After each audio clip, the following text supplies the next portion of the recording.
Hello everybody, my name is Sniping is Fun, and welcome all of you back to the 19th character on this list of Smash Bros. 5, Smash Bros. Switch, newcomer ideas of speculation and prediction.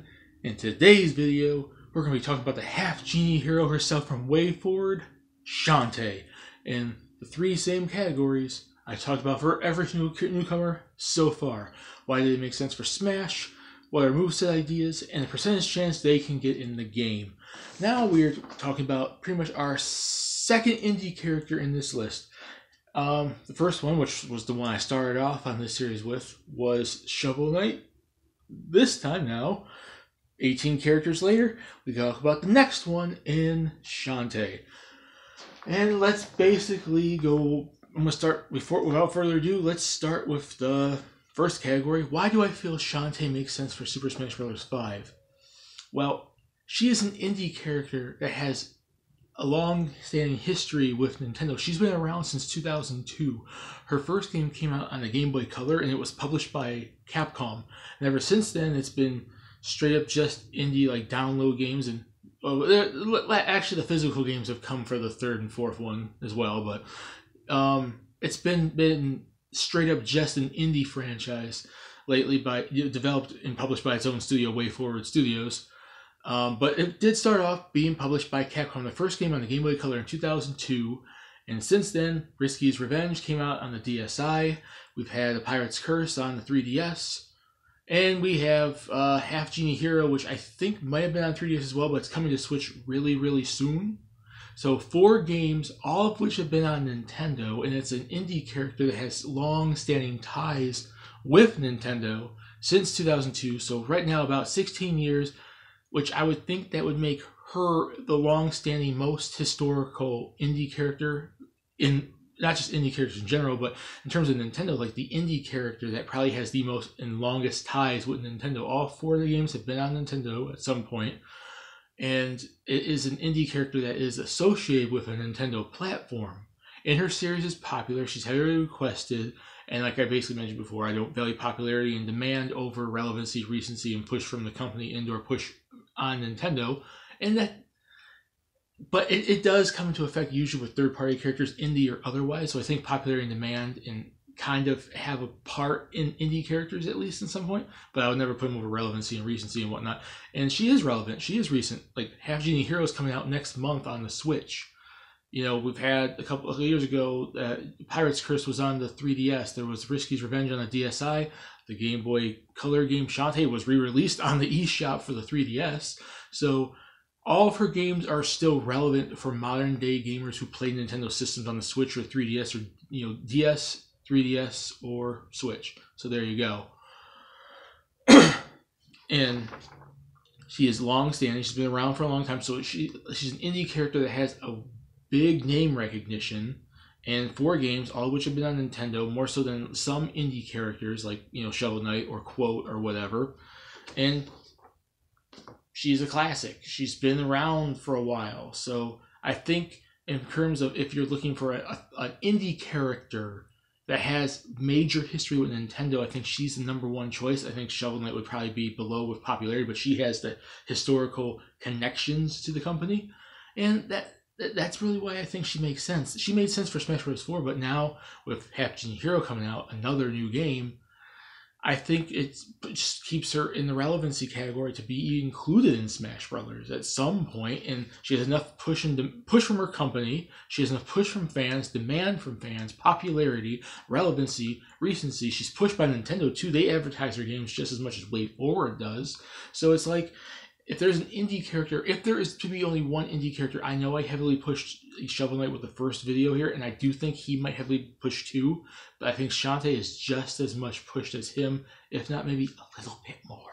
And I personally, on a personal level, would want to see her above him, although I would love to see both of them in the game, but if there is one indie character in the game, I'm so far seeing it's a battle between them to see who gets the spot. But like I said, Shantae makes sense to be in the game because she has a long-standing history with Nintendo, 4 games which have all been on Nintendo, and she's probably the most long-standing, iconic, historical indie character, being around since 2002, which her first game was published by Capcom, so that kind of she didn't start off fully as an indie character, but she's become an indie sensation over the last 16 years, so take with it as you will. So let's get on to the second category, moveset potential.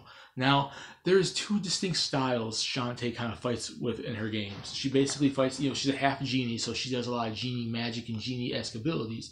But in A Pirate's Curse, coming off of Risky's Revenge, Risky Boots takes her magic away, takes her genie abilities away, and she starts doing more pirate-based stuff. So I would like to actually combine her moveset together. Like, take parts of her pirate-based moveset and then parts of her genie moveset. I think it's the best way to represent her is to have both of them in her moveset. So for her smash attacks, I would basically, one of her major attacks in her game is whipping her hair. Whipping opponents with her hair. So I think that should be a major smash attack. She should maybe be able to charge it back and whip it. She maybe should be able to grab opponents probably with her hair and just whip, like, ground. When she's like crouching, she could whip her hair. When she's up, she could whip her hair standing. Maybe in the air, she could whip her hair to hit opponents. Whipping her hair should probably be one of her major smash attacks. That shouldn't be her only smash attack because she does fight with other abilities too. But I would say focus most of the smash-based attacks around her whipping her hair. She also uses a sword in Pirate's Curse, but it's not really a sword as in full-fledged sword attacks. I would not put a sword on her like that because she doesn't use it like that. But she uses a sword dash where she dashes across the screen and she has her sword and she just, like, when she's dashing, she hits opponents with her sword. So I'd say maybe some sort of left or right B attack. Left or right A attack, smash attacks would basically be her. You could probably make that her charge and she charges forward, taking out a sword only for that attack and running into opponents with her sword. I think that'd be kind of cool. She also is normally used to using her legs and kicking. Jump kicks, spin kicks, heavy kicks. You could charge the kick, where it's the heavy kick, or you could jump in the air and you could jump and kick someone, or you could spin kick. So I think the spin kick should be like a normal A attack. Charging the kick will make it a heavy attack, and then jumping in the air will give you a jump kick. So I'd say focus her smash attacks around whipping her hair, doing the sword dash, which should be a chargeable left or right A, and then up A could basically be like a kick or something, and you could charge it, and it could be a heavy kick, or it could be a standard spin kick, and in the air she does a jump kick. So I focus that on her smash attacks because she does use her kick. She doesn't really punch. I've never seen her punch in any of her games, but she does use her legs. So I'd say make sure it's not just whipping her hair, but also kicking opponents too, because she does do various forms of kicks, various hard-hitting kicks, spinning kicks, various types of kicks. So I'd say focus on her legs kicking and her hair whipping and a sword dash for her smash attacks.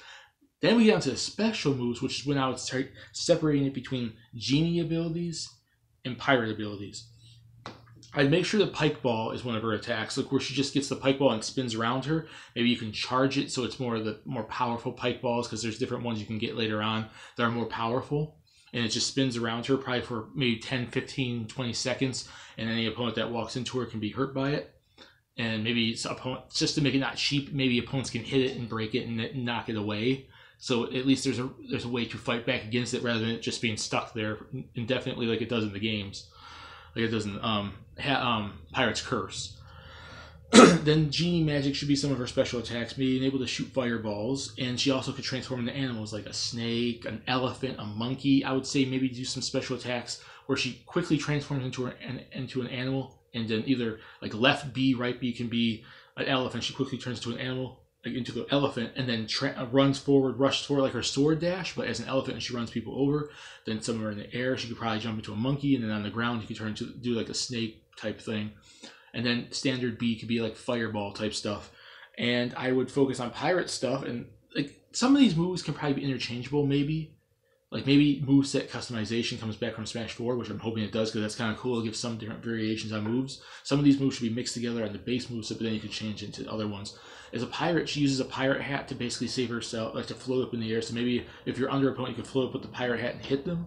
And also it could be like your saving grace from falling off the stage. So you use the pirate hat, and you get back on the stage. You just lift up, back on the stage. She uses a cannon, so you can shoot a cannon. She uses a little pistol, like a pirate pistol. You can use that as a thing too. And there's the Storm Puff, which she lets out this little puff of like cloud thing that shoots down lightning. So that'd be kind of cool to like send it up and then summon a little buddy like storm cloud that comes down and lightnings the stage. But small, like not like major, because that'd be too overpowered. So yeah, that's basically where I do the special attack. I mix it between pirate stuff and genie stuff, because you kind of have to have the genie thing in there. 3/4 of the games are about her being a genie, but there's 1/4 game that's her being a pirate, and I would not, take away the pirate abilities, because that game, Pirate's Curse, is actually a really popular game in the series, and it's part of her character development, part of her story, that she loses her genie powers. So I think keeping pirate stuff would actually be kind of cool for her. So focus on the genie abilities, which will basically be like shooting fireballs, transforming into her, monkey and elephant transformations. And as a pirate, use her pistol, use a cannon, use the pirate hat, and then she bring out the the storm puff to shoot a little lightning down. I would say focus on her special attacks. Smash attacks, whipping hair, kicking. Special attacks, doing pirate abilities and doing genie abilities. Now on to the final smash. One major thing about Shantae is that she is basically a ballet dancer. She is a dancer. I would focus on her being a dancer for her final smash. And I do recall in the first game there's like a mini game you could do where you do buttons and stuff like that.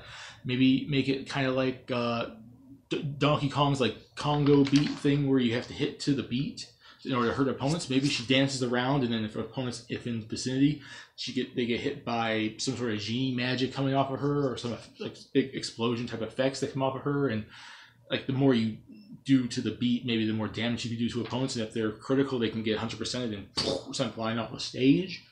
Another ability I think could basically be an idea for her is in Pirate's Curse, you get like this magical lamp that you use to basically suck in dark energy. So how about she brings out the genie lamp, the magic lamp, and any opponents that are in vicinity of her could be sucked in and then blown right out, maybe off the stage. So either of those two can be like her idea. I'd focus either on the genie lamp or her dancing, ballet dancing, genie dancing type abilities, which would probably be also part of her taunts as well, and her win celebration and everything too. The fact that she dances is a major part of her moveset, so maybe some of her whipping of her hairs and her kicks could be like dancing moves as well. Some of her genie stuff could be kind of dancing as well. So I kind of focused on that throughout her entire moveset, but I'd centralize the dancing fully through win celebrations, her taunts, and her final smash, if not for the magic genie lamp. Or if more characters get 2 final smashes, like Ryu did in 4, I would probably say maybe do both. Maybe do the genie lamp as one, and do the dancing as another. Either or. I think those are 2 very good ideas, because the genie lamp is a major thing for Pirate's Curse,